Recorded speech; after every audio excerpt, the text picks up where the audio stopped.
So we do our powder coating in our paint room. First we have to turn on electricity. We have an extension cord right here that we hang up over by the fire extinguisher. We plug this into the outlet.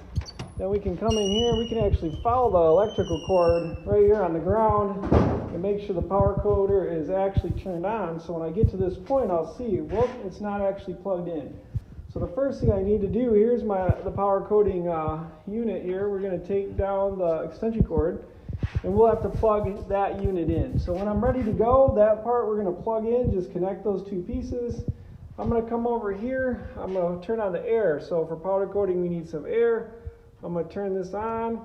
Okay, so now that's on. The air can travel right across there. There's actually, we have two spots you have to turn on. This is another little dial. You turn that on. And now this should pressurize this gauge. So this gauge should have under 20 PSI. If you need to adjust it, you can back this out a little bit, or if you need to add more, you can add more. So you can kind of see that going up. If I take some out, I have to wait a second for some more air to drain out. So now you can kind of follow the air hose over here. So the air hose. Okay, here we are ready to do some powder coating today. I just want to walk you through the main steps and the main components of this really quick. Right here is our fan. So I hit this button and this will turn on our vent system to help suck some of the air out of the area here. Helps pull the powder away from us so we're not breathing it. I'm going to leave this off for a minute so I can explain this. I'm going to take my part first. It should be a nice clean part like we talked about, nice and clean. I'm going to hang this one upside down because it hangs really well upside down.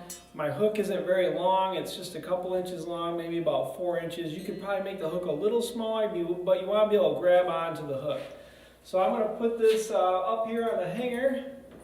And after I get it up on the hanger, this is just, we're not hanging it on the sprinkler head. This is a sprinkler head. We're hanging on this, it's actually a door hinge that we put up there to hang parts.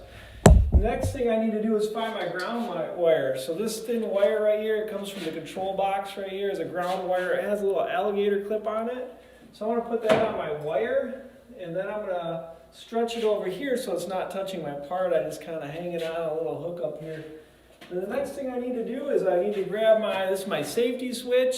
It has been stepped on before, so we repaired it with some tape and some plastic. And then we have our the actual gun here. So we've talked a little bit about this probably, but we have our emitter here, and then we have our powder. So this is where we put the powder in. The powder is going to be about half full. We're trying not to contaminate the powders with different colors, so if you do switch colors, we need to clean all this out. I'd like to help you with that so when you get to that point. So now when I squeeze the trigger, it's just going to start to allow the compressed air to come out, and it's just a real low air pressure. We just want the powder to float onto the part. This, it's not going to charge the part until we actually hit this safety button. So once we hit that safety button, this part will be electrified with the part itself. So we have to be really careful once we hit this button, that we don't touch our part with our arm or any part of our body, because that could really be a problem. That will give us a shock. So it's 10,000 volts, low amps, but it will still hurt. It'll be like touching an electric fence. You can wear some rubber gloves to try to help you minimize. So if you do bump it with your hand, you'll have rubber gloves on, and that will help a little bit, or any type of glove will help insulate you a little. But to be honest with you, you're still going to get some sort of a shock. So I'm always going to wear my safety glasses even for this. And so now you're going to kind of see how this happens. I'm just going to squeeze the trigger. I'm about 4 to 6 inches away, and then I just let the powder gently stick onto the part. So you're going to go around the part real nice, and you're just trying to coat that part. You can go on the back side here, and I can go up there. You're just trying to get a nice coating on the part. If the powder starts to fall to the ground, that means you don't have electricity on. There's nothing to have it stick to the part. So you can kind of see what I have here. I have a ways to go, but it's starting to coat the part. You can kind of see one little spot, like right in here, where it's not sticking very well. That's probably some stuff on the part, some dirt. The part would need to be cleaned a little bit more. So that kind of helps you out. When you're done, if you could help me out by hanging everything up. So we're going to hang this up so it's not squeezing the trigger. So notice when I hung it on the hook, it's not squeezing the trigger. Then I'm going to put this safety cord up there. And then it'd be awesome if we could turn off the air And then we like to turn it off in both these locations. And then we can come on over here and we can unplug the power cord right here. So the next person using it will have to plug this in, but that way they'll know, where they're at with their part. So that's just a real basic overview of what we have.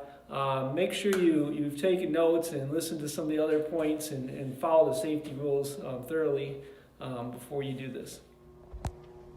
All right, here we are at our powder coating oven now. Our goal here is just to hang our parts up in the oven without bumping the parts against other people's parts or the oven itself.